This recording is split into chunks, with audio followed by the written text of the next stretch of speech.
कभी कभी आपके दोस्त या आपके ऐसे दुश्मन बन जाते हैं ना कि आप इस चीज़ को एक्सेप्ट ही नहीं कर पाते कि ये ऐसा कर सकता है।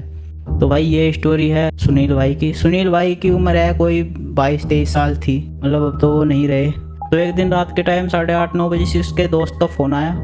तो फ़ोन आने के बाद घर वालों से कह के निकला कि मैं 1 घंटे में आ जाऊँगा वापस। तो घर वाले बोले कि ठीक है भाई, घूमने जा रहा है तो घूमिए।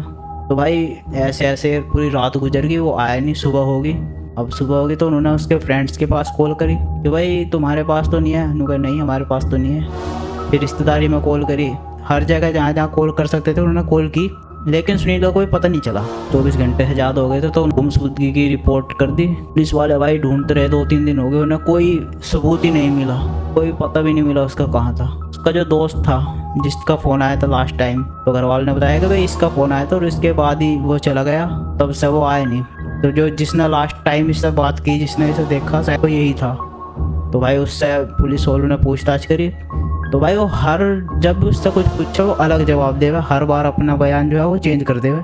2-3 दिन ऐसे ही गुजरे। सुनील के फ़ोन से उसके घर पे फ़ोन आता है। तो भाई फ़ोन आता है, जैसे फ़ोन उठाते हैं उसकी मम्मी में से आवाज़ आती है कि बचा लो मुझे, और 8 सेकंड ये कॉल चलती है और उसके बाद कट जाता है। ये वो 8 सेकंड की कॉल थी जिससे राज खुलने स्टार्ट हुए कि हुआ क्या है सुनील के साथ। तो भाई जैसे ही कॉल कटी तुरंत उस पर फ़ोन मिलाया गया दोबारा, फ़ोन नहीं मिल रहा, बंद आ गया। तो तुरंत पुलिस को बोला कि भाई ऐसे ऐसा बात है, यहाँ से इस नंबर से फ़ोन आया। तो उन्होंने उसकी लोकेशन वगैरह ट्रैक करी, तो उन्हें लोकेशन मिली एक खेत की, सुनसान सा खेत था। तो वहाँ पे जाकर देखा, वहाँ पे कुछ नहीं था। तो वहाँ पे सिर्फ उसकी जो जेब होती है ना, तो उसकी जेब फटी हुई पड़ी थी, वो मिली। वो लेके आए तो घर वालों को दिखाया कि भाई ये तुम्हारे लड़के के कपड़े का कोई हिस्सा है। बोले कि हाँ ये शर्ट पहने गया था। तो उसके बाद उसके दोस्त को फिर बुलाया गया कि हाँ भाई आजा। तो उससे फिर पूछो, उसने फिर अपना बयान बदल दिया। तो भाई पुलिस वाले समझ गए भाई अब तो इसी का ही हाथ है पक्का। तो पुलिस वालों ने उस पर जोर जबरदस्ती करी, धमकाया। इतना हो सकता था भाई कि सच बोल, क्या है आखिर, तू हर बार तो बयान बदल रहा है, तो अब तो सब किस्मत तेरे पे ही है।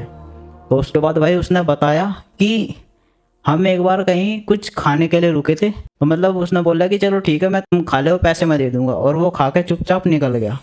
तो उसके बाद बोला कि हमारी बहुत बेइज्जती हुई और इसी का बदला लेने के लिए हमने इसको मार दिया। तो भाई उसके घर वाले ये सुनते चीखे चिल्लाने लगे भाई कि मार दिया, 50 रुपये के ऊपर मार दिया तुमने लड़का। तो बोले कि हाँ हमारी बेइज्जती हो गई थी उस दिन बहुत है। तो भाई वो बोले कि ठीक है तुमने मार दिया। तो भाई पुलिस वाले ने पूछा कि वो है कहाँ, उसकी लाश कहाँ है। तो वो बोल रहा पहले तो कि भाई मुझे नहीं पता, वो तो हमने फेंक दी थी, ऐसे ही पड़ी होगी कहीं, हमें नहीं पता जगह का भी। पुलिस वाले ने उसको और डराया धमकाया। तो फिर उसने बताया कि अगले गांव में जाके कुआं पड़ता है, वहाँ पर मतलब कोई आता जाता भी नहीं जाता है, सुनसान सा ही रहा वो भी। तो उसकी जो लाश हमने उस कुएं में फेंक दी थी। तो भाई वहाँ पे जाया गया, सारे चले गए वहाँ पे। तो वहाँ पे जाने के बाद देखा तो कुएं में भाई उसकी लाश पड़ी है, मतलब पूरी तरह से मार रखा है उसके चेहरे पे, मतलब ऐसे जैसे ईंट बजा दी हो, चेहरा पूरी तरह से घायल हो रहा उसका। तो फिर उसको निकाला, उनसे पूछे कि भाई तेरे साथ कौन कौन थे। तो फिर उसने बताया कि मेरे साथ ये 4 दोस्त और थे। तो इन चारों को भी उठाया गया। तो उन्हें उठाने के बाद भाई पूछे कि बात बताओ हुई क्या थी प्रॉपर तरीके से, आखिर तुमने मारा कैसे ऐसे। एक तो रीज़न उन्होंने ये बताया कि उस दिन जो खाने वाली चीज़ थी 50 रुपये वाली, वो भाई उन्होंने जो दूसरा रीज़न बताया ना वो बड़ा अजीब सा था यार, मुझे भी अजीब ही लगा कि। तो भाई दूसरा रीज़न उसने बताया कि इसने मेरे से पैसे ले रखे, एक कोई 500-600 रुपये, और वो पैसे दे नहीं रहा है, जब भी मांगो तो बहाना बना रहे होता। तो पुलिस वाले बोले कि भाई मतलब तुम 500-700 रुपये के लिए बंदा मार दोगे। तो भाई उसके बाद पुलिस वाले ने पूछा कि भाई तुमने मारा कैसा है ये भी बताओ।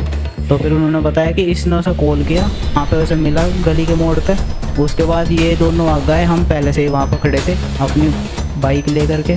तो हमने उसको मतलब ज़बरदस्ती बाइक पर बैठा लिया कि चला घूमने चल रहे। उसने तो सुनील बोल कि नहीं मैं नहीं जा सकता भाई, अब रात ज़्यादा हो रही है, कहाँ घूमने के लिए जा रहे हो, यहीं पे टहल लो। तो वो बोले कि हमने उसे ज़बरदस्ती बिठा लिया और फिर यहाँ पर ले आए कुएँ के पास। और यहाँ पर ला कर उसको मतलब जैसे उतरने से पहले उसका गला दबा लिया, मतलब ऐसा हाथों में लेके आया। तो वो मतलब बेहोश हो गया था। तो उसके बाद हमने उसके चेहरे पे ईंट बजा दी और उसे मार कर मतलब फेंक दिया इसमें, और हम घर आ गए। उन्होंने बताया कि हमने इस तरह से मारा उसे। तो उसके बाद भाई उन पर कार्रवाई हुई, उन चारों को मतलब सज़ा हुई, उन्हें फांसी की सज़ा मिल गई थी। तो भाई ये चीज़ यार थोड़ी बड़ी अजीब सी लगी कि 500-700 रुपये के लिए भी कोई किसी को मार दे। वैसे मैंने देखा है 100 रुपये के लिए भी।